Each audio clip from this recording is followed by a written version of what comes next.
see, we'll have announcements first, but I needed to get this going. Good morning, Mustangs. This is Cade Ramsey and Noah Wood, and it is time for your morning announcement.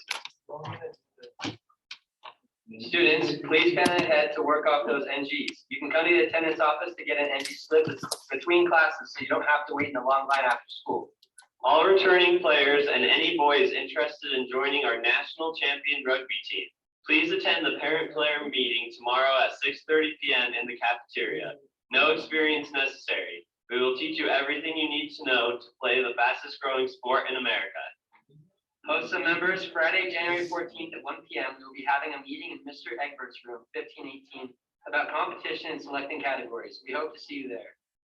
Do you have any art, poetry, short stories, or photography you're proud of? Submit them to our school's literary art magazine.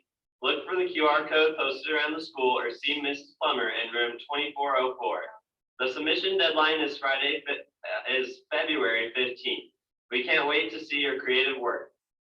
Mustangs, our GSA will be having a meeting on the 11th. We will be playing Kahoot and there will be treats. It'll start at 2:35. Please come and bring an ally. FCCLA, regions are February 2nd. If you are planning on competing in regions, please attend lock-in on Wednesday, January 12th. If you have any questions or need additional information or help, please come see Mrs. Johnson or Marvel in room 1123. Attention sophomores and juniors who are interested in attending ATC next year. Applications for the 2022-23 school year are now open. The priority window is open until February 28th. Both North and South locations will host their open house on February 3rd from 4 to 7:30 p.m. To find out more about the programs, visit jordantech.org or the CTA Career Center on the left through the counseling office. Tonight at 9:15, we have our Harriman Hockey Senior Night. The game is at the Accord Ice Center, and they ask that you wear your mask. Come cheer on your seniors. And now for the pledge. Please stand and repeat the pledge after me. I pledge allegiance to the flag of the United States of America and to the republic for which it stands, one nation, under God, indivisible, with liberty and justice for all. Thank you, and remember, it is always a great day to be a Mustang. All right, so for your, we kind of have two prompts today, but before we get into the written prompt, I want you to do what we did last time, which is just make sure that you guys are understanding what's going on in these sections. So talk through section 41 through 51 and make sure that you and your partner know the plot. It goes 126 to 176, I think. No, 176 to 225.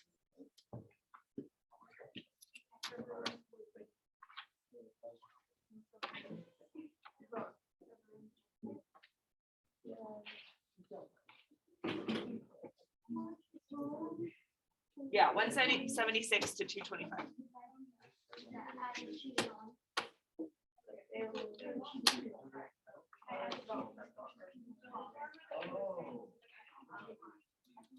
Yeah.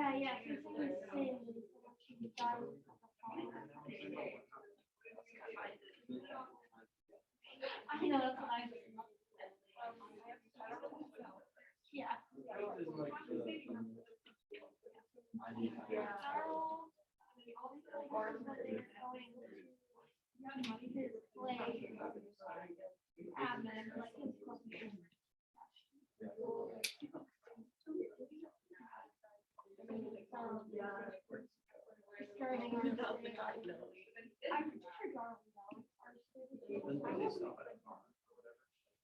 Oh wait, no.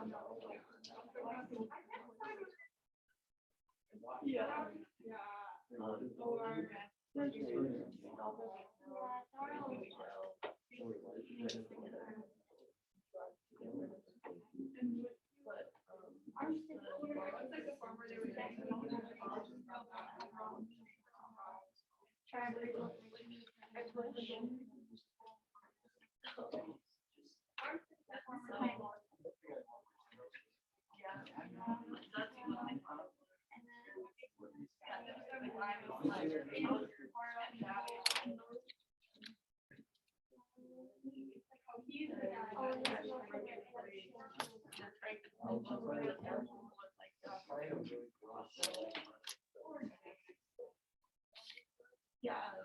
And like in later chapters, like, that they crack. I still think.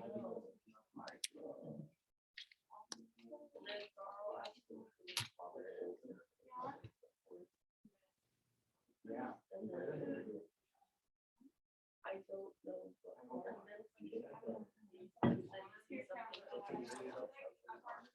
don't know.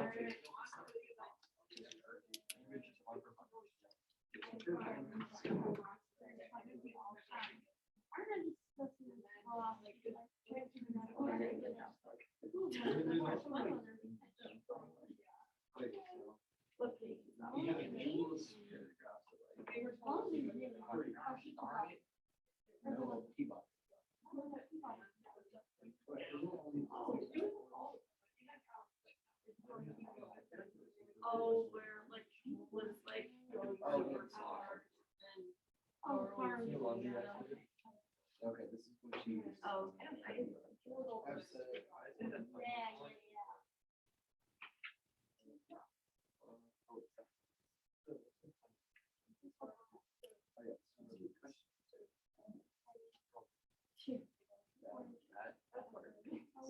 yeah, I was like, oh. And then I read that.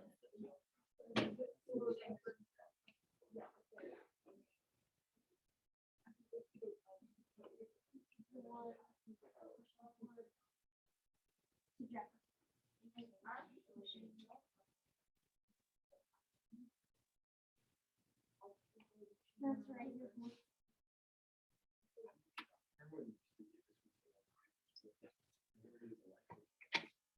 Okay, I'm gonna stay back here just for this part. Are there any questions you have about what's going on with the plot? There is like a big secret kind of at the center of this that has not been revealed if you only read the page like where you were supposed to section 51. So you don't know what it is that Vardaman saw that he keeps saying like you shouldn't tell, like Dewey Dale tells me not to say this thing. We don't know what that is yet. But is there any other questions that could have come up? Yeah. This is not like a question really, but like how were they supposed to get the cement off the sled?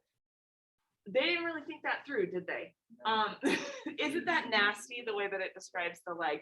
It's like they even the guy that they're staying with, I think it's Gillespie, says that why didn't you grease up the leg first? Maybe that wouldn't have helped that much with this cement thing, but like it would have helped a little. But no, they're just like in the moment they get this dumb idea, and you can tell that Cash thinks it's a dumb idea. Cash is just like, no, I'll be fine, which makes it even more disturbing that the person they're gonna do it to is having second thoughts, but they do it anyway because rattling around on top of this coffin is hurting his leg, and so they secure it. And yeah, I don't know what they were thinking, but when they do get it off, it talks about the leg being raw, so skin came with it. Yeah, and the bottom of the foot now has turned black. Uses racial epithets to describe that, but it's like, is it gangrene? Is it just completely dead now? Is he gonna lose the leg? Yeah. He should. It doesn't seem worth saving. Right. And now Jewel is injured too because he went into this fire and saved all the animals and the coffin. Yeah, what? Yeah, I didn't. Yeah, okay, so who set the fire? So that's kind of coming up. That's we don't know yet. I remember they kind of, but they also kind of. Yeah, let's wait until the end of the book to clear up that question, because I'm trying to think, is there enough clues in this section that we really know? Not really, but a fire starts at the barn somehow, and the coffin has been in the barn. And so Jewel goes in, he saves the horses, he saves the cows, and then there's this like insane scene where it says that he like starts the coffin moving, and it just, I don't know if the barn's on a hill, but it just like goes flying out with like him on top of the coffin. So they like kind of slide it out, and it says that I think it says a fire is blooming on back. So it's like he's on fire riding this coffin out of the barn, and they're like hitting the fire on his back now. But what ends up happening then is that his back is like pretty severely burned, and that's when it talks about Dewey Dale like mixing in like salve and soot, because it's sort of like country medicine. The soot is supposed to help draw out the pain of the burn. So he's very injured as well. Did you guys catch what happened with the horse? That's so tragic. Yeah, Ants is so they lost the mules in the river, right? And Ants basically is trying to trade away stuff that he has, like a mortgage on something and like some other stuff, and it's just not worth enough to get a new set of mules. And so he trades, even though he doesn't have the horse with him, he says, "We'll give you the horse, Jewel's horse, to get this set of mules." And it's so sad because you know how much Jewel cares about that horse. And so Jewel goes running off with the horse. He's furious, and then he comes back.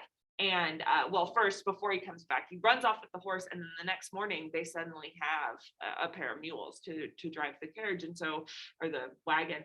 And so they're not totally sure what happened, but they don't think that Jewel gave away the horse until Jewel comes walking up to meet them without his horse. And so even though he was furious, he still went down to that man with the mules and gave the horse so that they could get the wagon.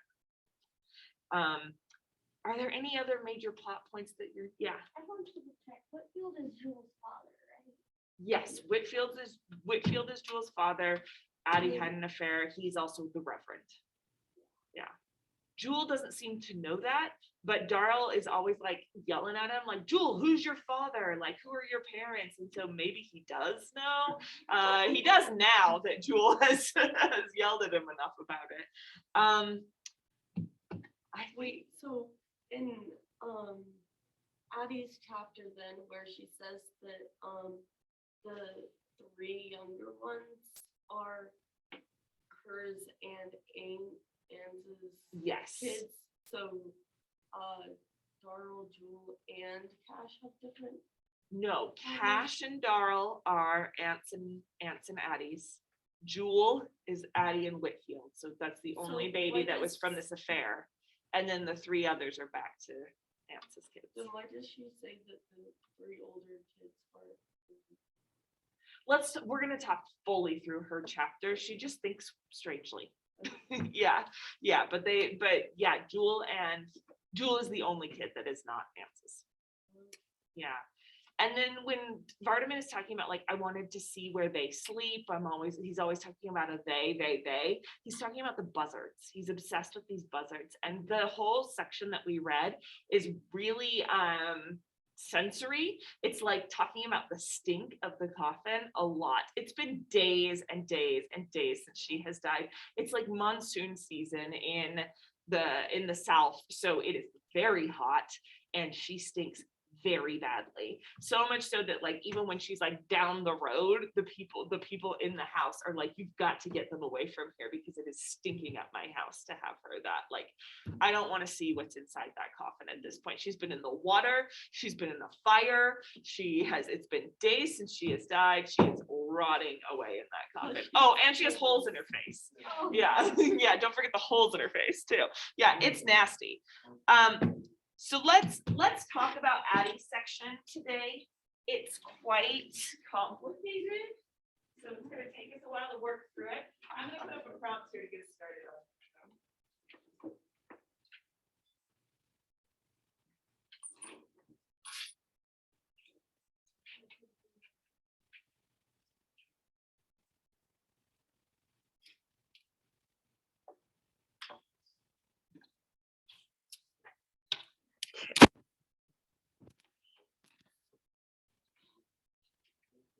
So Abby, we just started with, I don't know if you heard, but we just started with like go through each of the sections and just talk about the plot. But now we're starting with this one that's on your screen.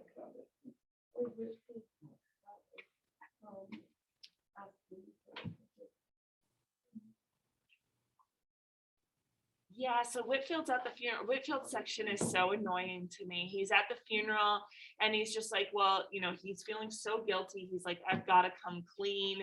And then, well, first before the funeral, she's dying, and he's like, I gotta come clean. And then once he's there, he decides that like, oh, he does all these mental gymnastics to figure out why he actually does not have to confess, and why he's okay with the Lord, even though he, had an affair with somebody else's wife. He's just like, well, no, now it's good. I've, absolved Wait, I thought, myself. like at the end, he was gonna tell a. It says, let me see, my book is falling apart.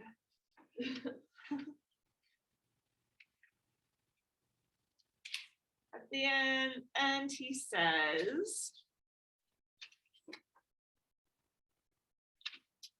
I have sinned, O Lord, thou knowest the extent of my remorse and the will of my spirit, but he is merciful. He will accept the will for the deed. So basically he says, I wanted to confess, but I'm not actually going to, but God will know what's in my heart, and he will forgive me and basically see it like I did the confession. But now that she's dead, he doesn't really see a need to confess anymore. So he gets out of being to blame for anything. Darrell seems to know. I don't know how Darrell knows. Maybe just because he is so observant. But Darrell knows and Whitfield knows, and that seems to be the only ones that we're sure of. Okay, so in Addie's section, she has this line, ants. Why ants? Why are you ants? And she starts like saying that name over and over again. So I want you to do a little activity here. I actually really want you to write your name on a piece of paper. I know it's a name you're probably familiar with, but I still want you to write it down. Huh? No, but we are gonna, well, maybe we are. Oh, do you have an extra piece of paper? Yeah, because we're gonna write a paragraph at the end, and why don't we just read this all on the same paper? So yeah, we're gonna write it.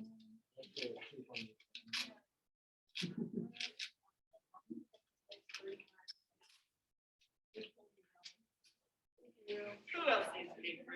Oh. Okay, here's paper, Phoebe.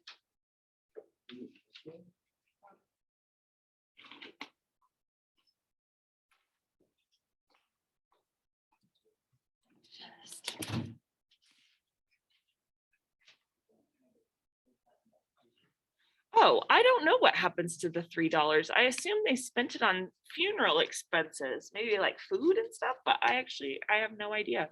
They never talk about it again, as far as I know. Everyone says hi, or someone said hi. It was Isaac said hi, but yeah. And she says hi back. All right.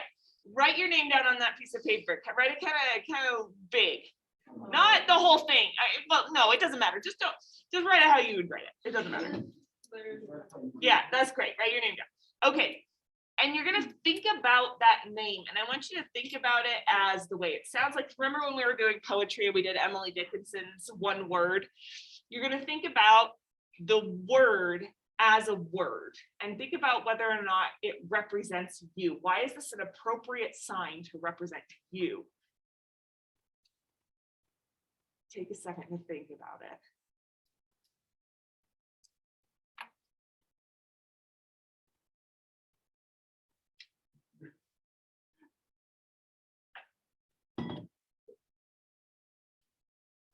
All right, now I want you to tell the person next to you what you're thinking about with your name. What makes it you? Does it represent all of you? What do you think?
Okay, keep talking. I gotta disconnect this.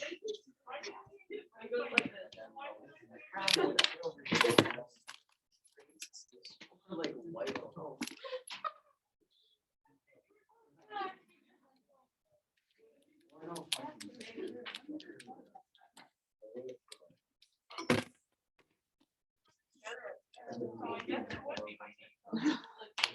if you were to name yourself, what would you name yourself? Would it be this name? Would you name yourself something else? Yeah, would you? I don't have any driver ideas. Oh, well, there you go.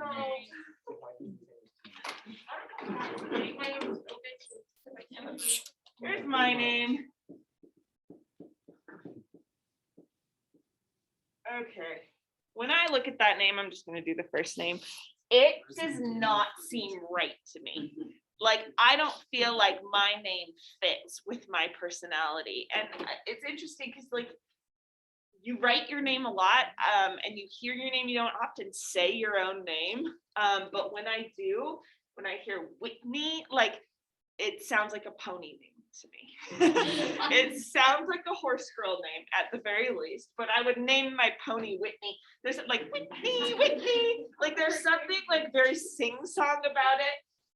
The other Whitneys that I've known have not fit with my personality except for this Whitney, which I'm very, I just realized I'm like dissing your name at the same time as I'm dissing my own. I've never had that before. What do you think about the name Whitney? I don't know, I mean, pony girl. Oh, well, perfect then. You like horses? Do you have horses? Yeah, I have a horse. Oh, awesome. Awesome. See, I don't.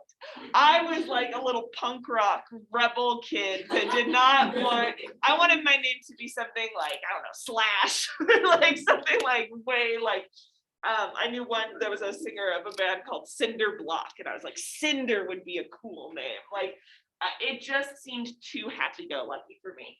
I also I don't like all of the like loops of it, and I don't like having the T in the middle because it's hard to say. Have you found that?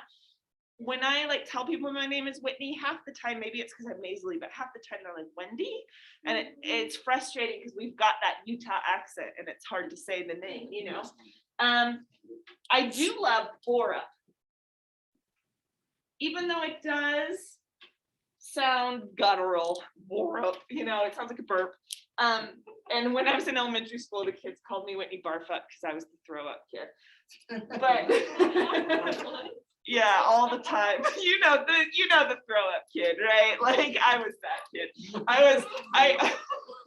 We had AM PM classes, and one day I was like running out to go throw up again, and I opened the door, and all the PM kids were like sitting in the hall waiting to come into homeroom, and I just threw up all in front of them, and that's where I got the nickname. That being said, this one to me has a kind of connection to place. Like it's a name that my family invented, and it's from Denmark. So it's like they came from the town of Borup in Denmark. And so there feels like it's like there's a rootedness to that name. It feels more meaningful, whereas this one just seems sort of like a sign. It doesn't seem attached to anything meaningful. That being said, like it should, because my grandpa's brother's name is Whitney. That's who I'm named after, my grandma's brother. But whatever. I like Borup as like a solid name. What about your names? You like your name? You don't? Does it fit with who you are? I'm curious about Hux. I want to ask Hux first. Do you feel like your name is like fits with who you are? I would say, yeah. Have you read Adventures of Huckleberry Finn yet? Yeah. What do you think about that connection? I don't know, I think like just kind of hangs out on his graph. Yeah. Like that seems pretty good. It is. It's really awesome that they're just like friends and like, you know, society be damned, and they go down the river and like, yeah. I was curious about that because we're reading Huck Finn right now in 11th honors, and like they love Huck Finn, but Huck Finn's a very like specific type of person. And do you think, like, this is just something to think about, you don't have to answer it. Does your name determine who you are going to be and the connection to that name? Or do you kind of read into the name and turn it into what it is for you? it's just a thought to think about. Xander, you were gonna say about your name. I was gonna say it's just gibberish. It doesn't mean anything. It doesn't have like one of those like biblical connections or anything like that. What does it mean when you look up? You should. How do you feel about having your first name start with a Z? Does that fit you? I mean, it's kind of weird because my older brother's name was Zeke, then it went to Xander, and my mom, this is a funny story. She swears that my dad switched the middle of first names if you will, because his middle name is Zane. She swears that after she gave birth, that he switched them when she was asleep. Because she wanted it to be all Z's. Yeah. Oh, interesting. But so it's like a family connection with the Z's a little bit. Yes. Okay. Yeah, Octavia. I was gonna say about. Yeah. Yeah. Sorry, I didn't mean to interrupt him. No, we're good. Yeah, I like my name because it's very unique, and so like no matter what, pretty much every time like I've told someone my name, they're like, "Oh, that's so cool. Yeah. I've never heard of an Octavia before." And it's honestly kind of funny because I don't know how to react. I didn't pick my name. Like, thank you. I came up with it myself. Right. Right. Do you think it fits with your personality to have I that kind do, of unique honestly. quality? I really like the name Octavia. I like names with 4 syllables. Octavia. Uh-huh. And I don't know. I like how pretty it is. And Oh, it's interesting. named, I'm named after a street in California, which is where I was born. Oh, that's nice cool. too. Yeah, so you have that rootedness there too.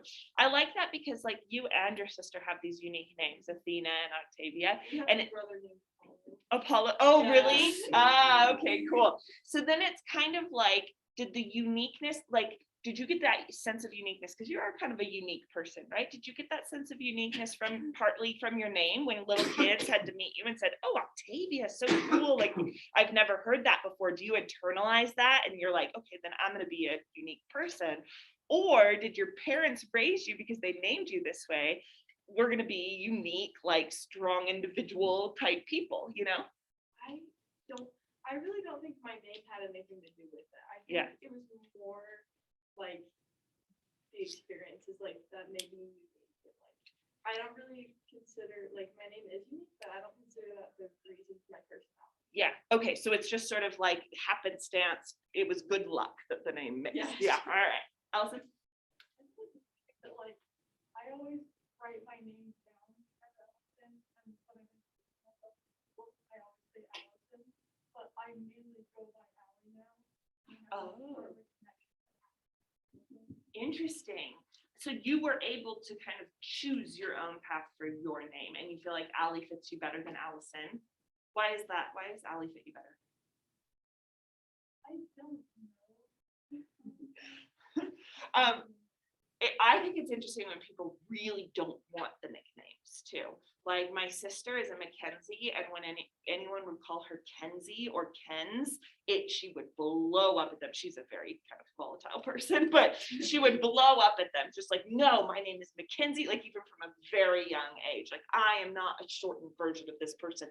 And it really fits her. Like, she's like, "I'm formal, this is proper, this is the way we do things." And yet here, like, there are other people who are like, "Always shorten my name." It's weird when you call me, like, I've never called you Allison. It's weird when you call me by the full name. It's like too formal, you know, or it's too like insistent, maybe. I don't know. Yeah.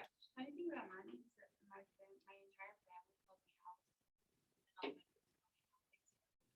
It's a little weird when like my friends are at my house. But it creates a division between how your friends see you and how your parents see you, just those extra little Which I think syllables. is perfect if my Yeah, yeah, that works. Whitney, I want to hear from you. Sorry about No, that. I really like my name. My last name too is Van Dongen, which means I'm Dongen from the Netherlands. So there's a C in there. So that makes more sense, but like, I like Whitney. I actually wasn't gonna be named Whitney. My parents had the name Natalia planned for me, Interesting. and I don't feel like I'd be a Natalia at all. Yeah. Yeah, you don't seem like a Natalia to me either. There's something about Natalia that's kind of like exotic, foreign sounding, you know? And you seem like all-American girl. Whitney is like the most all-American girl name. Yeah. Yeah.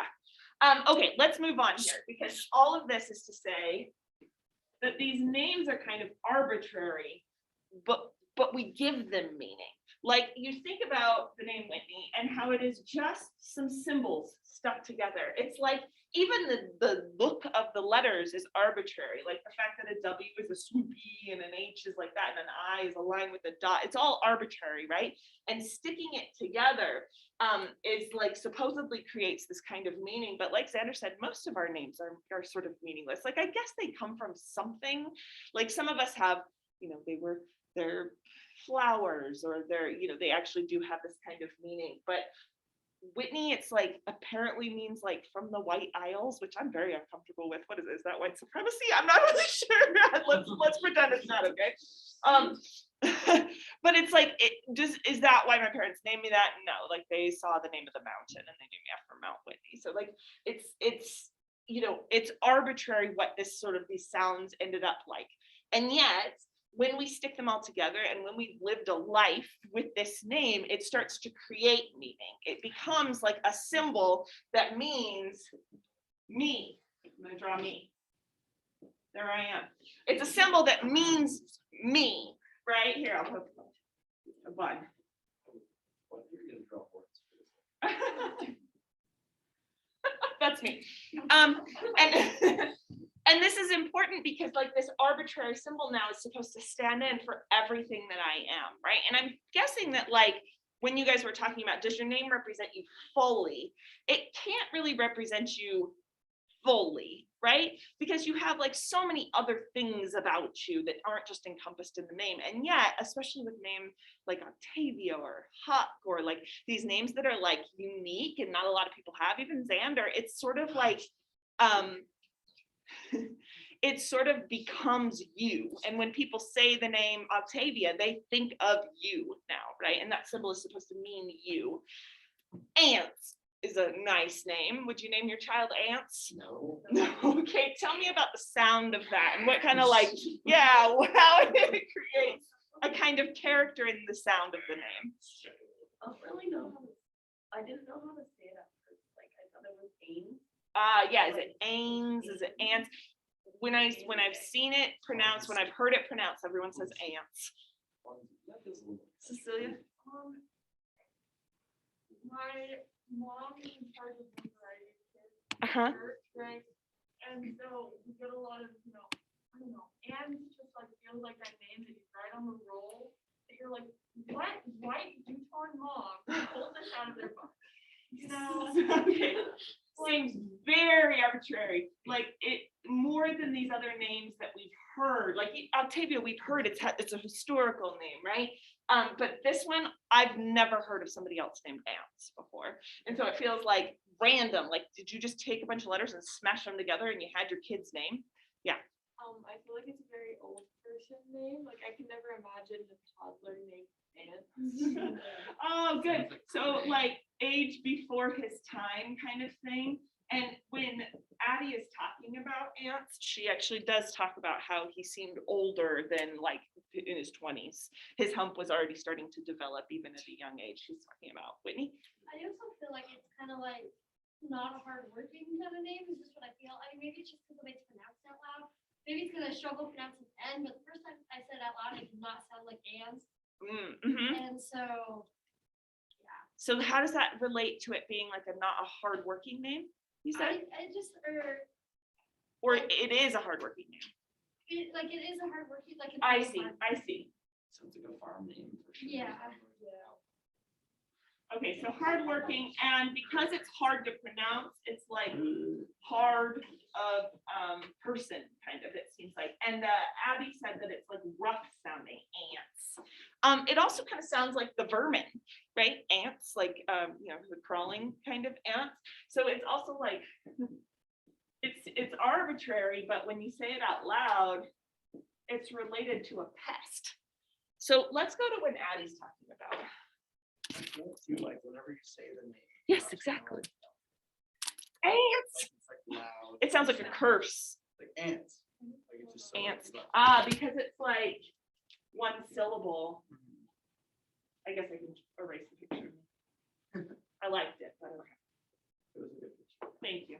One syllable, so it's like kind of insistent. When you shorten it like that, almost like a yell. Abby also said the NS is like really hard. It's kind of gross, you know?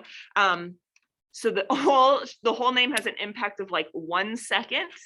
And the short impact of the name means the short impact of the person. Oh, I like that too. He doesn't like last. A name like Vardaman, that lasts for a while, you know, but ants, it's like short. He doesn't have much of an impact. I like that. Ornaments are preferred. I can't get that. Yeah, it's not the most beautiful name I've ever heard, Vardaman. Yeah, Ash.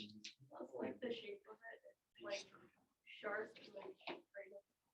like Yeah, so the shape of it goes with the fact that it's like just this quick, gone once, gone in a second type name.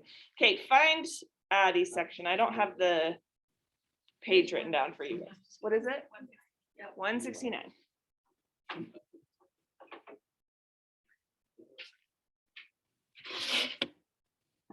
All right, so this idea that the name is supposed to represent the person is something, or the word is supposed to represent the concept, is something that Addie's kind of obsessed with in her section.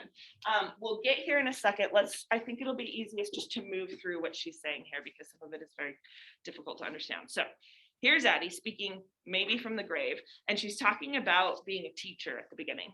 And she says, in the afternoon when school was out and the last one had left with his little dirty snuffling nose, instead of going home, I would go down the hill to the spring where I could be quiet and hate them.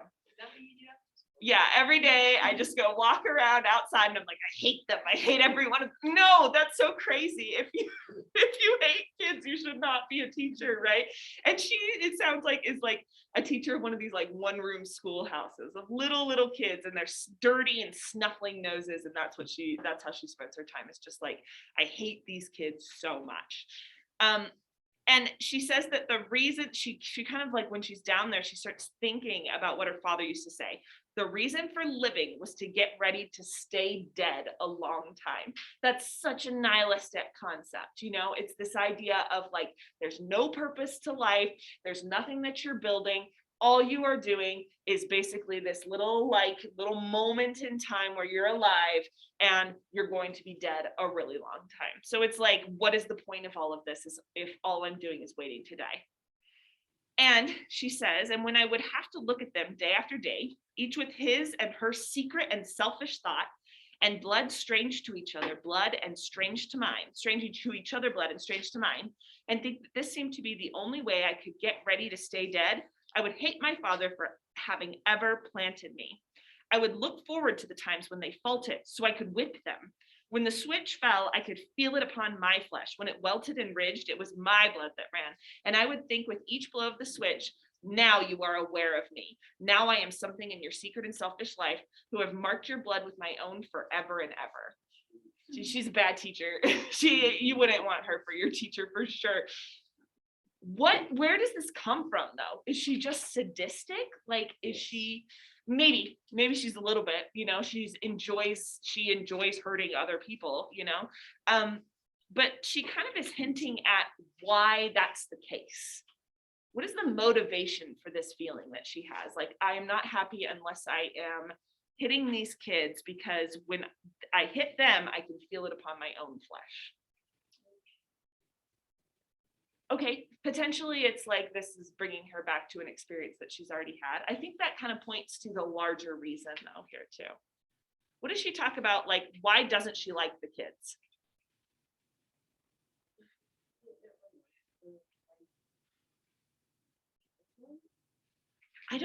Maybe because she's starting to think about what her father said. So it potentially does, Cecilia. I think it's interesting to talk about like the blood and how it's like separate from her own, like it's strange to her. Yes. And then when she flips them, then like then it's like a part of her, and then at the end she says that like she now shares something with these kids. Yeah, shares their like, secret and their selfish life, and to have marked your blood with my all forever and ever. Like she now has like with them in some odd way. Yes, I think that's it. She is really upset with the fact that they have a secret and selfish life, that she can't know what's going on inside those kids' heads, and she can't like know them very well. And so because of that, the only way that she can see that you like that she can share a common experience with them so she can know what it is that they feel is through violence. And she's like, oh, when your blood is shed, then it's like my blood is shed. It becomes like we have the same blood somehow. She sounds psycho. Yeah, really, a really disturbing idea. It's like, yeah. It's good that she doesn't want to be a teacher anymore. And so she's thinking about that, and she's thinking about how this is like her experience of teaching. And then she says, and so I took ants. I saw him pass the schoolhouse 3 or 4 times before I learned that he was driving 4 miles out of his way to do it. So basically she's like, she sees this guy walking past her and she's like, I don't want to be a teacher anymore. This is not how I want to spend my time on this earth before I get ready, you know, just as getting ready to die. And so here's this guy, and he's coming out of his way to come see me all the time. He'll do. Like, it's not a true love of ants, right? It's just like, I saw him passing by, and it said that he had a farm and that he doesn't have anybody to take care of him on that farm. And so she's like, well, I'll do it. And that's how they get married. It's like the saddest life ever. It's really sad. Yeah, it's like one of the reasons too that she finds him an attractive prospect is because he has no family. And she's like, great, then I don't have to like get to know all these other people. I don't have to be, you know, nobody else is going to be in charge of me. It's just going to be Yance and I. Yeah.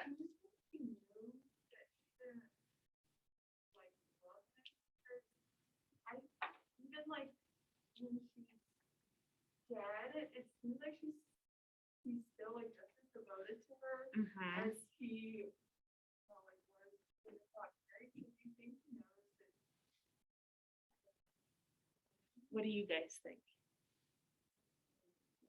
I don't think he does because of, at least Addie doesn't think that he knows. Because of the way Addie talks about him in a couple pages. I don't think that he was that concerned about it either, though. He seems like the type of person who was always thinking of himself. Like, he's always like, I'm the victim. I don't have teeth.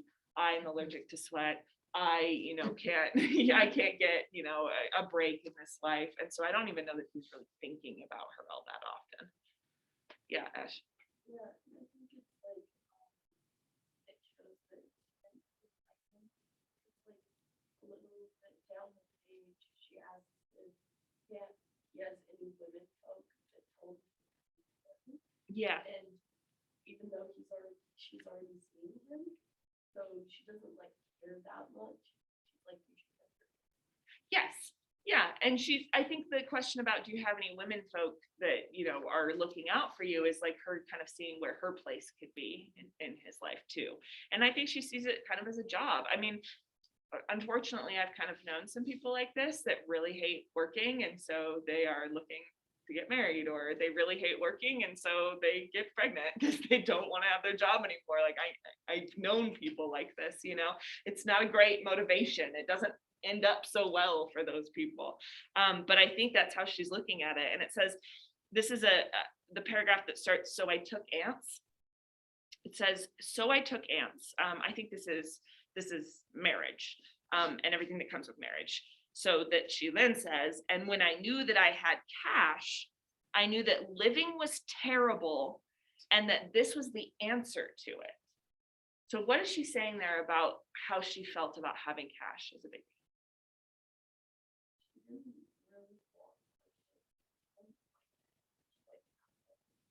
I think it's actually the opposite. I think it sounds like that because she says this idea like I had cash and I knew that living was terrible. It was like, oh, I had cash and so everything was terrible. But I actually think it's the other way around. Yeah, Allison. I think that's what it is. So it's like I had cash. I knew that living was terrible. I knew that. I think it's important that that's in the past tense. And This was the answer to it. So it's kind of like, if life is terrible, I don't think she's saying that life is not terrible anymore. I think life is still terrible, but cash, like the existence of this baby and what I did, like how I made this like life, you know, that's the answer to a terrible life. And yeah, I think it's like a purpose of life. And that was when I learned that words are no good, that words don't ever fit even what they are trying to say at. I understand this part of all. Yeah, so what does that mean? Words are no good. They don't fit what they're trying to say at. Yeah. I think that kind of goes back to like cash being more, Okay. like you can't really communicate with speak that. Uh-huh. But she still knows what she's trying to say. And in that way, like words don't really matter. Oh, fascinating. Okay, so it could be that like by having this baby, she's still having to communicate with another person in a way that is beyond words, and yet she still finds some mode of communication. Isaac? Later on in the section, it says he had a word too, love he called it, but I've used words for a long time. I knew that word was just like, it was just a shape to fill that. Yes. So she's like, I'm used to words, like, people say things to me all the time that don't mean anything, like, and tells me he loves me, he doesn't love me, like, we don't love each other, like, so he's like, she's just saying, like, words don't matter when you're describing other people, it's just shape, like, filled with, space. Okay, good. So it's like you have to say something to each other. Okay. The way that we've chosen to communicate is through words, and so they don't have to necessarily mean something truthful. Whitney? Life is terrible, but once she has cash, like it's better. So like actions or like having a baby is better than like complaining about how terrible her life is and like getting married through vows of words. Yes. So that doesn't matter. I think she's like, oh, so I need to take action. But then I think she's saying that like having cash was an action that made her life better. Okay, good. Or that even an action that gave her life meaning, that the actions create meaning. And so that's what Abby said too. She's like, it's kind of this idea that actions speak louder than words. I think that's it. I think it's also that emotions speak louder than words. And if you think back to how she was treating the students in that situation too, she felt actions speak louder than words. Like I can convey meaning and I can get meaning through actions rather than words. So the next line says, that was when I learned that words are no good, that words don't ever fit. When he was born, I knew that motherhood was invented by someone who had to have a word for it, because the ones that had the children didn't care whether there was a word for it or not. And in that section, it might have been helpful. Faulkner's never trying to be helpful to us, but it might have been helpful to put quotation marks around motherhood, because she's saying this concept, this idea, this word, motherhood, it's invented by someone who was never a mother, because if they were a mother, they'd know that you didn't need a word for it. So she's basically saying, okay, I had this baby and now everyone says, oh, I'm a mother. And they attach this meaning to that word. And they're like, you're a mother. We all think we know what it means when we pronounce that word mother. And she's saying like, this is just, go back to the name, this just seems arbitrary to me. These are just little sounds that we make in our mouth to create meaning, but it has no connection to what motherhood actually is for her, which is so much more than just a word. And it's full of contradictions, like it's full of like really complex emotions, and people just assign a meaning to it and say, no, that's motherhood. And she keeps going with that idea. She says, I knew that fear, and again, you could put fear in quotation marks, fear was invented by someone that never had the fear. Pride, who never had the pride. I knew that it had been, so let's stop there. So she's talking about all these words as words themselves. Motherhood, fear, pride. And the way she's thinking about it is actually like a really sophisticated concept. It's a field of study called semiotics. Here, I'll write that down. I think that's how you spell it, semiotics. And basically it is saying that there is a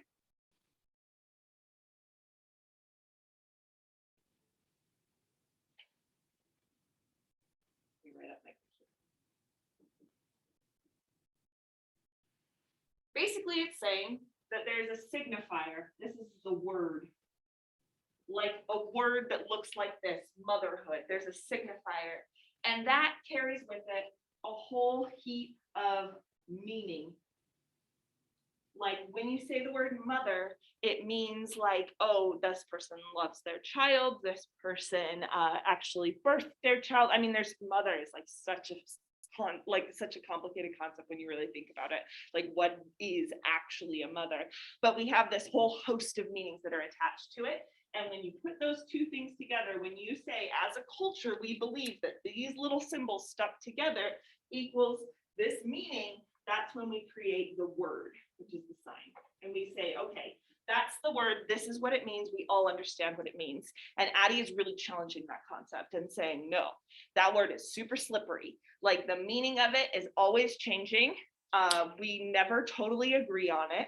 But what she does say is, Cash and I don't need that word to understand each other. We understand each other in a way that doesn't need this whole complicated system of communication because we just naturally can communicate with each other.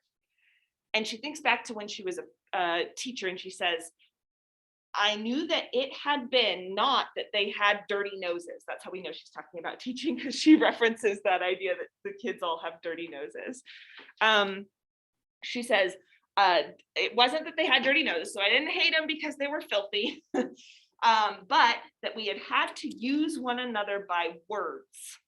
What does that mean then? Taking all of this, that we had to use one another by words, her and her students. Why is that so upsetting to her?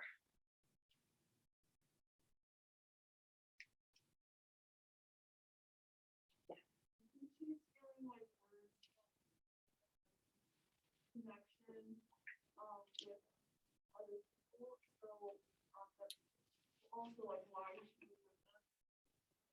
To feel like connection with them. So she said that, we had to use words to communicate. It was a school, so I'm supposed to teach them these words that I think are meaningless and pointless, but I'd rather have, like, lived them, like, and like try to form a connection with them in other ways than words that I can't find in. Exactly. I think she's just so frustrated in verbal communication that she identifies that that's why she hated her teaching job. Because if you think about it, like teaching is just like trying to have effective communication with somebody, right? And if you don't believe that words are able to do that, how else do you do it? And she's like, well, the only way I can find to communicate is to whip them. This seems like a more like true form of communication than words, because words can always have this meaning slipping. Like you think about mom again, mother. The meaning of mother could be a biological, I birthed this child, I am its mother, right? But the meaning of mother could also include something else. It could be, oh, this person has love for their child, which is not always the same thing, right? Or it could be, oh, a mother is somebody who, it's 1930s the South, a mother is somebody who cooks and cleans and takes care of the house.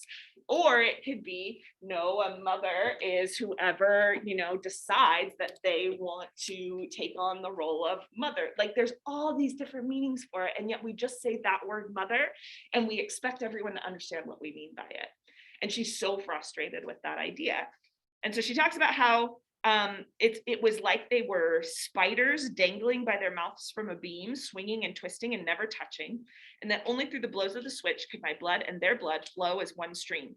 I knew that it had been, not that my aloneness had to be violated over and over each day, but that it had never been violated until Cash came, not even by ants in the nights. So basically she's like, I thought I hated teaching because there were all these kids all the time and it was like I never could be alone. But she's saying, actually, I always felt totally alone, even though there were all these kids around because I couldn't communicate with them. And once Cash came, she says, my aloneness had been violated. Like I am not completely alone now because I understand what Cash is saying and what I am, and he understands what I'm saying to him because we're not using words. And she says that wasn't even the case with ants in the night. So basically she says sex was not a way of doing that. It could only happen through having this baby. And that's where we get to this part about love. He had a word too, love, he called it. But I had been used to words for a long time. I knew that that word was like the others, just a shape to fill a lack. This is part that Isaac said. And when the right time, right? Wasn't it Isaac? Yeah. And when the right time came, you wouldn't need a word for that any more than for pride or fear. Cash did not need to say it to me, nor I to him. And I would say, let Ants use it if he wants to, so that it was Ants or love or Ants, it didn't matter. So it's sort of like, once she had this baby, Ants was a means to an end. Now he's nothing to her, really. And he can use that word love all he wants. And I don't know if he means it or doesn't. He might mean it. He might mean, yeah, I love you, Addie. But she is like, that's just a word. We are completely separate individual people. We can't understand each other. It's just Cash and I. That's who I understand. That's who I love. And I don't need to say that word love. Yeah.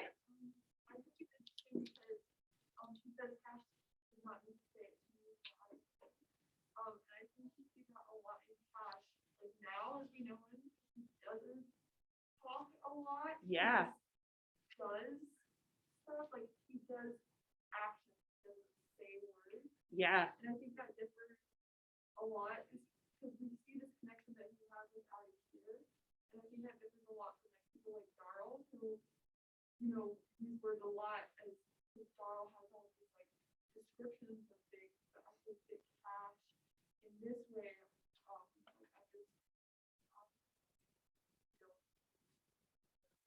Absolutely. Yeah, think of all the things that Cash has done to show his love for his mother, even without actually saying he loves his mother.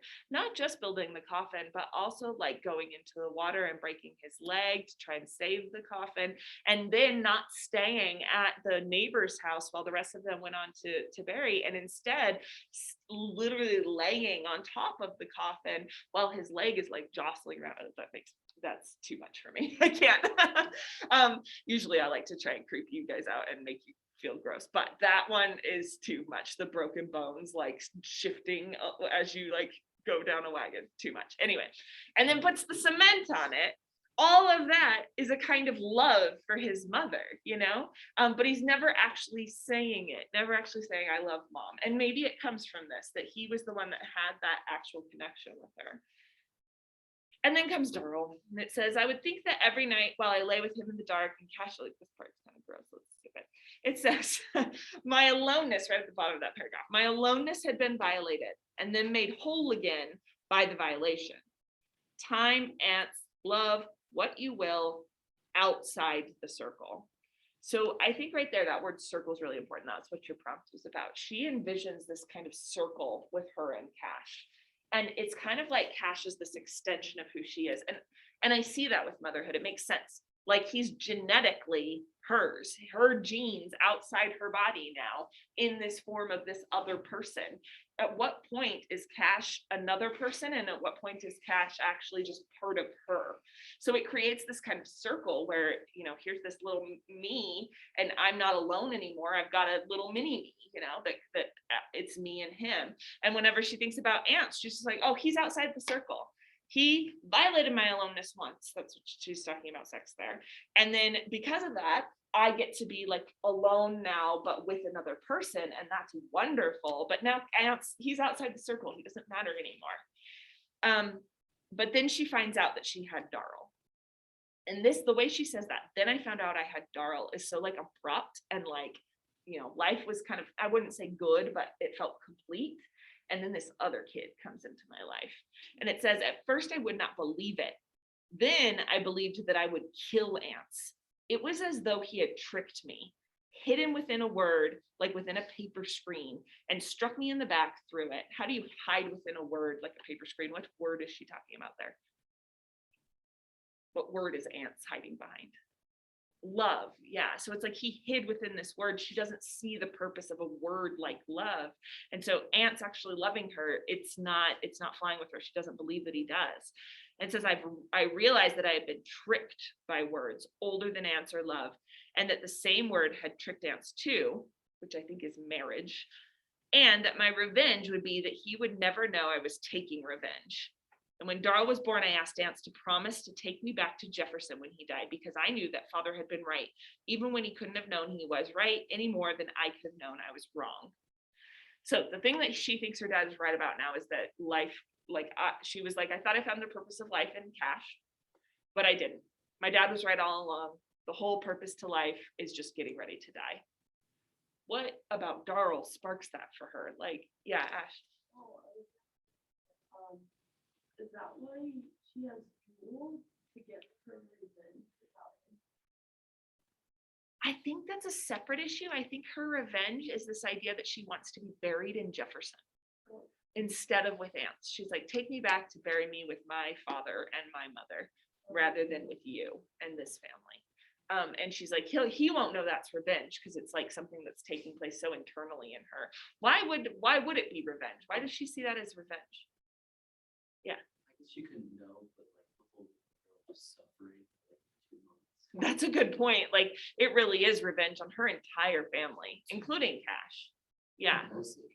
Yeah, honestly, mostly Cash, right?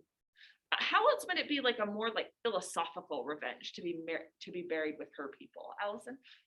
It kind of takes it like, it's the fact that she's not one of them. Okay, good. So it's like, have you noticed how Aunt speaks of Addie in the present tense always? He's always like, I'm not gonna find the instances, but he's always like, oh, she won't like that. She wants this. She will not begrudge that. It's like always like Addie is still alive. And once she's buried somewhere else, maybe he's not gonna be able to do that again. He's gonna have to let go of this concept of love. Ash? I think it also like traditionally, when your dead is revived, like it, Yeah. instead of like, and like the whole family is buried together, but her being buried somewhere like far away from where they're gonna be buried. But it's just that, like, they're not. And they're not even family then. So it looks like this. She's born in Jefferson. She moves Yucatao. I can't say the name of the county. It's a fictional county that Faulkner's always talking about in all of his books. And it starts with a Y and I can't say it. So anyway, she moves there. She becomes a school teacher. Right? She meets aunts. And from there, she has children. So it's like Cash and Darl, and it's supposed to be Jewel, but Jewel's, like not really part of it. And then we got Dewey Dell and Vardaman, right? And the idea of having kids in some ways is to pass that line down. It's like, okay, and then they'll have kids and they'll pass that line down. And it's like to create this whole like progeny, or is that the right word? Anyway, to create like a sort of like you live on through your children and it moves into time and it progresses you forward, right? And her sort of idea, so like let's say, yeah, right here. I should just leave that up there. What we are doing, see canvas and death. Anyway, the idea is not then that will progress in any way, but instead she's like, nope, take me back to the beginning. Instead of a line, I am denying this idea of a family at all. And instead, I want to go back to the beginning to prove that this is all just pointless. We're all just getting ready to die. So it's like her way of getting like this philosophical revenge where Ants is like, I love you. And love is supposed to, be progressive and we're supposed to move into the future together. And she's like, nope, I'm putting an end to that. And I want to circle back. All right. A little bit more here. It says that then Ants died. And that might be confusing because Ants didn't actually die, right? He did not know that he was dead then. What does that mean for her? She basically like, I have no thoughts about him anymore. I've killed him in my mind. Okay, good. Can it have anything to do with this idea that she's making him take her back to Jefferson? How would that kill Ants metaphorically?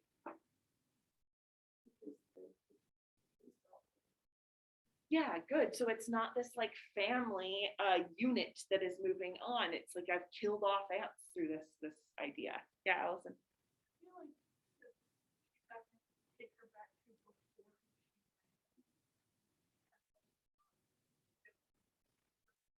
Yes, yeah, exactly. It's almost like a time travel type trick that she's using. I could erase him from existence. And it says, sometimes I would lie by him in the dark, hearing the land that was now my blood and flesh, and I would think, ants. Why ants? Why are you ants? I would think about his name until after a while, I could see the word as a shape, a vessel, and I would watch him liquefy and flow into it like cold molasses, flowing out of the darkness into the vessel until the jar stood full and motionless, a significant shape profoundly without life, like an empty door frame. And then I would find that I had forgotten the name of the jar. I would think, let's stop there. No, I would think the shape of my body where I used to be a virgin is in the shape of a, and then there's a blank spot. And it says, I couldn't think ants. I couldn't remember ants. It was not that I could think of myself as no longer unvirgin because I was 3 now. So she's not crazy. She's like, yeah, I know I'm not a virgin anymore. And when I would think Tash and Darl that way until their names would die and solidify into a shape and then fade away, I would say, all right, it doesn't matter. It doesn't matter what they call them. So she's talking about that name ants. And she's got this little metaphor where she's like, if I think about it enough, here, draw a little picture. There's a liquid and it's flowing through his name, and she says it solidifies into that name. And what does she think about this idea that what does that even mean? That she's pouring, she says that his name, I see the word as a shape and I watch him liquefy and flow into it like cold molasses. Flowing out of the darkness is the vessel until the jar stood full and motionless.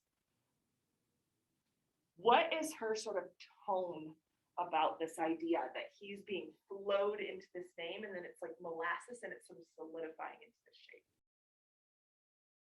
Yeah. Like her tone is kind of like she's done with life. And so it's kind of like, oh, I've done the deed of stuff with hands. That sucks. I can't move on. So it's very good. Okay, good. Good. So it's got this sort of like definite, what's the word I'm thinking of? It's a hopelessness, but it's because it's definite. I can't remember the word. Yeah, Xander. The whole thing she's talking about, like words don't work very well, and she's like, yeah, that fits. Exactly. So she's like, okay, for ants, he solidifies into that word, and that's just what he is, and he can't be more than that. So if you think about signifier, signified, and if the meaning is just like completely solid, it doesn't shift around, there aren't different ways of viewing it, then she's kind of talking about how the sign is like fixed. It can't change. It can't be interesting. It can't be complex. It's just this boring, like blah of a guy. It's ants. And he can't change, and he just has to be this one thing. Yeah. Well, then again, she does like give them the shape of like nothing. It can be even shape of and so like She's thinking of herself as nothing. oh, that's her. Yeah, she says the shape of my body where I used to be a virgin is in the shape of a nothing. So she's not sure what she is, but she's like, at least I'm not solidified into one shape the way that ants is. And she says it's profoundly without life, like an empty door frame. Like he has no sort of like substance to him because you can just say the word ants and you know everything you need to know about that guy. That's what she says. And hopefully we don't feel that way about our own names. Like if someone learns my name, they don't know everything about me, you know? But she's like, for ants, that's it. What you see is what you get kind of idea. And she does not feel that way about Cash and Darl. And I think here we get the sense that, yeah, Darl was like a surprise to her. She didn't want him. She was furious about him, but she doesn't hate him. Like she says, it doesn't matter what you called him. She understands, like she still has that connection with Darl that like she had with Cash. All right. She says the same thing about sin. She says sin and love and fear are just signs that people who have never sinned nor loved nor feared have for what they never had and cannot have until they forget the words. Like Cora, who could never even cook. She throws in a little southern jab right there. Like, because Cora's the one who's always telling her, like, you're a sinner, you're a sinner. And she's like, you know what, if you know the word sin, like if that's the word you're gonna use, you don't even know what sin is. Also, you can't cook. Yeah. And then she has this experience with Whitfield. They have Jewel. She says, now I know that even like faith and God and all of that is nonsense. If Whitfield would do this, And then at the end, she's like, all right, so I gave Dewey Dell to negative Jewel. And then I gave Ants Dewey Dell, and I gave him Vardaman to replace the child I had robbed him of. That's Jewel. And now he has 3 children that are his and not mine. And then I could get ready to die. So she sees Darl, Vardaman, and Dewey Dell as children that are not hers, because she feels like she was tricked into having them as kids.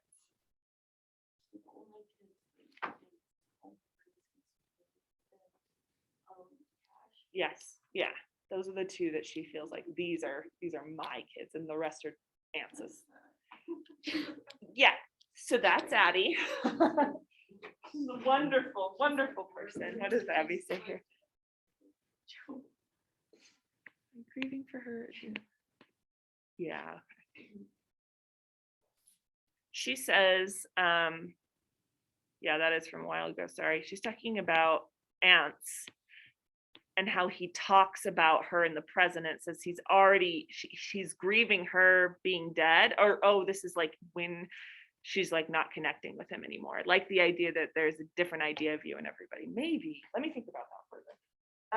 Okay, so what I want to do now after this long discussion of what's going on in this very complicated chapter, I think we understand what Addie believes about language now. But just to be sure, I want you to write it down as a sentence. What does Addie believe about words and language? Try and encapsulate her complicated thought in one sentence and write that down on the paper where you wrote your name. And Abby, you can write this into the chat box for me.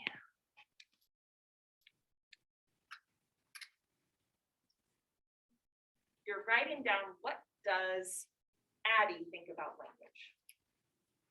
I did not realize how long you talked. You doing okay?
Okay, in any book that's in first person narration, you have to figure out how much the book believes in what the narrator is telling us. This one has multiple narrators, so you have to figure out how much does the book agree with the ideas of any one of these characters. Because we hear Darl the most, does the book agree with Darl? Or because we get Addie right in the center of it, does the book agree with Addie? And that's how we get to a theme. So just telling us what Addie believes in is a really good character, like a character development question or character observation. You're like, here's what Addie thinks about language, and that's interesting. And you could write a paper about that for sure. But what the AP test wants you to do is to write a paper about the theme. And the only way you get the theme is if you think about the book as a whole and what the book thinks about that character's idea. So think about the rest of the times in this book where we thought about language. Think about Toll's picture of the coffin. Think about Cash's list of all the different ways to make a coffin. Think about Vardaman saying, my mother is a fish. Think about the way that Darl talks about the river. All of these different kind of ways that the book is using language or challenging language or accepting it. And I want you to try and write a sentence that expresses what the book believes about language. So Does the book believe the same thing as Addie about language, or does the book believe something different about language? And you're gonna try and write down, what does the book believe the purpose or limitations of language are?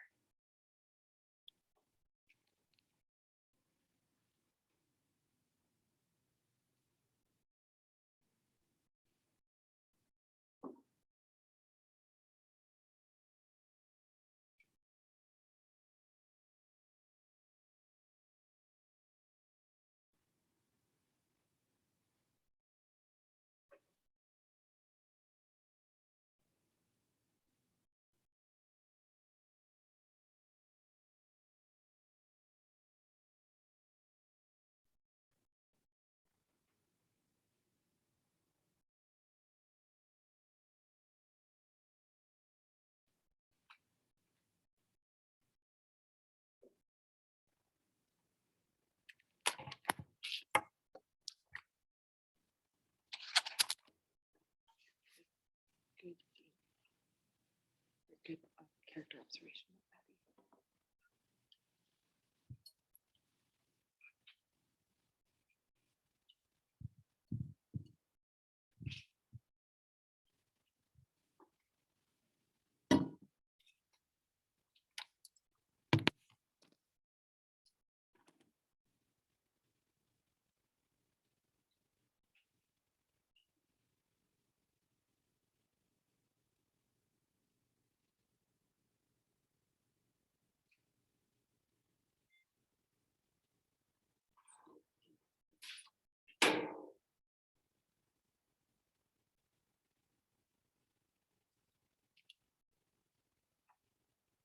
Okay, go back to what you said about Addie and what she thinks about language. I want you to double check that with a partner. So just talk with your partner for 1 minute. Tell them what you think Addie's belief about language is.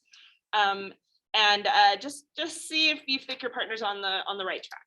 Okay, give it a discussion.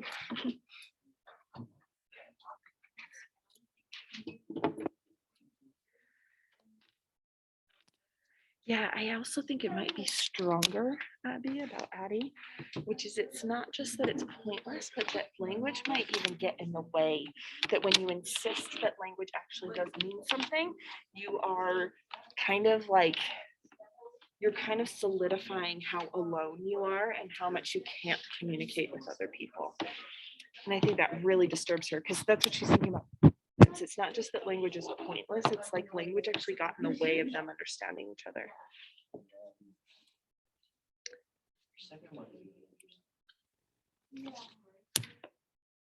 Yeah.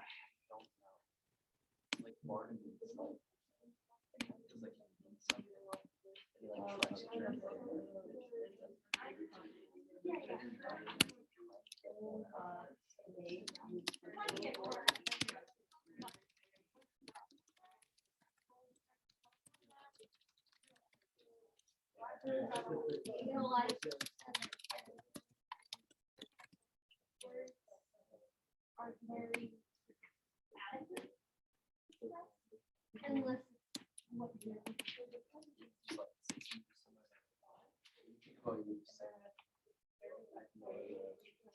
Yes.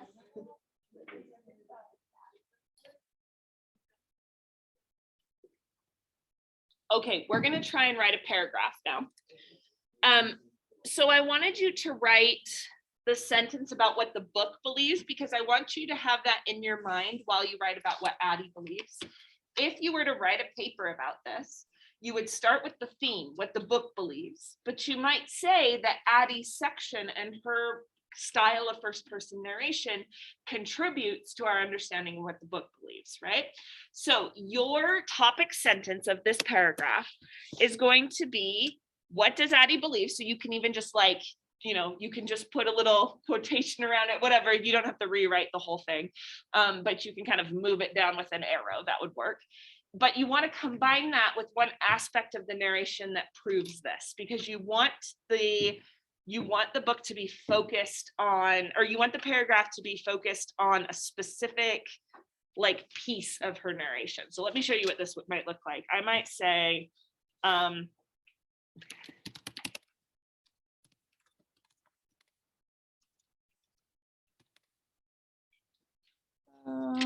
No, let's do.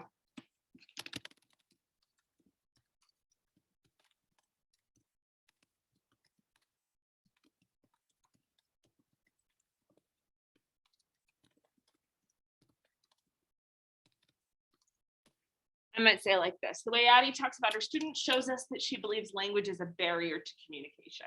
You might say the way that she suggests that motherhood is an empty word, or you might have something about how she sees ants as like a sort of limiting word leads to the way that she sees language. But you're going to combine one aspect of the narration, one literary aspect, with one piece of the theme, which is about Addie. Does this make sense?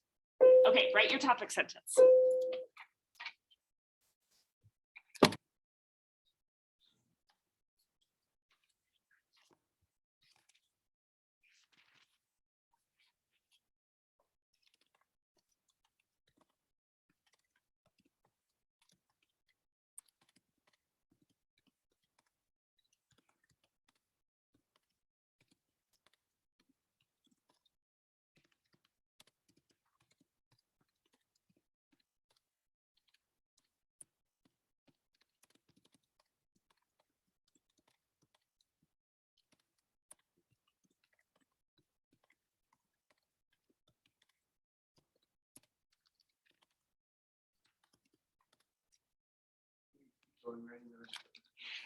Once you finish the topic sentence, give me like 15 seconds to see, to get people a little bit further along.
Okay, so once you move on in your paragraph, this is where you start to add your direct quotations. So in your King Lear papers, this was something I commented on a lot.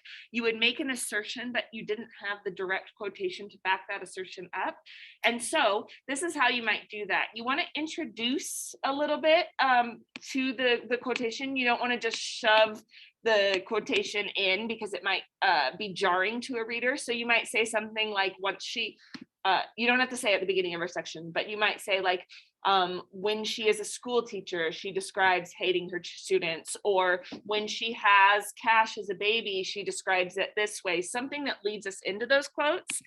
And then you can use a big long, not a big long quote, but you can use a longer quote if you want, if you're going to analyze the entire thing.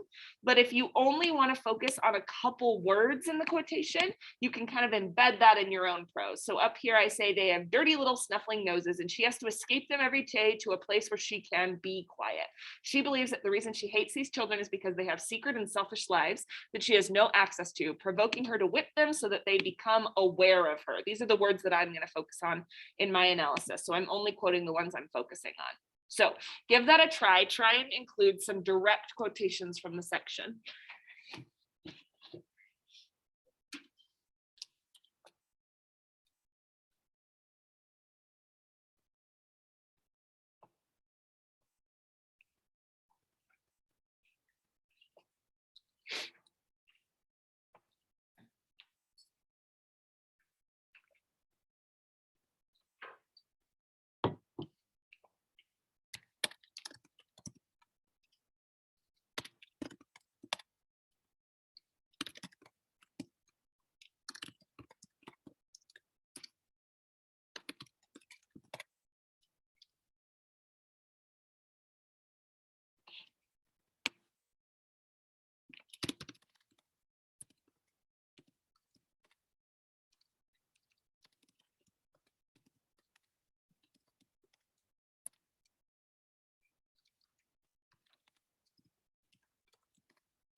Okay, once you have that direct quote, I know you're still working on this, but this is when you start getting into the analysis.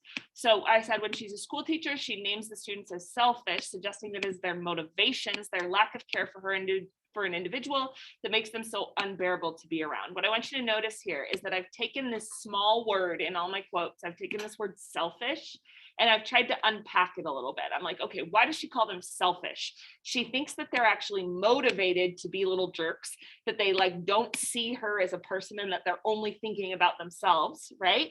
But then when she has cash, she realizes that it's actually the other part of the quote that is making her upset, their secretness that is so hard for her to be around. And so I'm going to go on to talk about what this idea of secretness means in terms of like language being limited. So what I want you to do is finish. You only have 2 minutes. So keep working on your paragraphs as much as you can till the bell rings. You're trying to prove your topic sentence is true.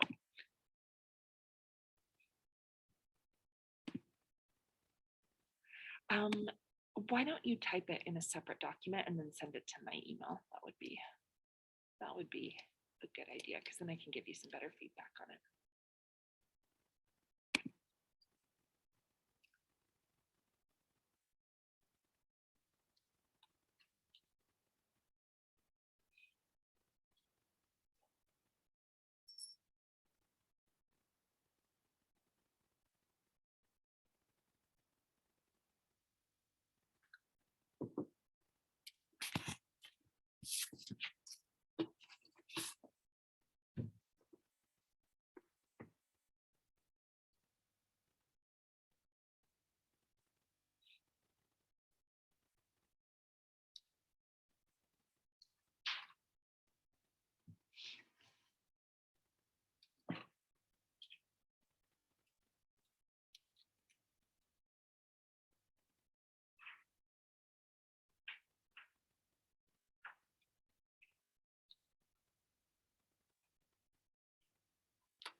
That bell's gonna ring any second now. Finish up your sentence.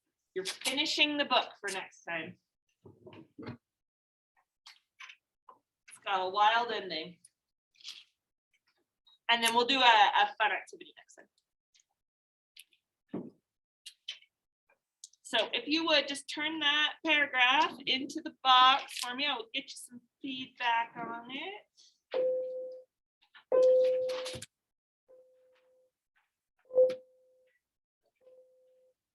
I'll see you later. Oh, it's about. Yeah.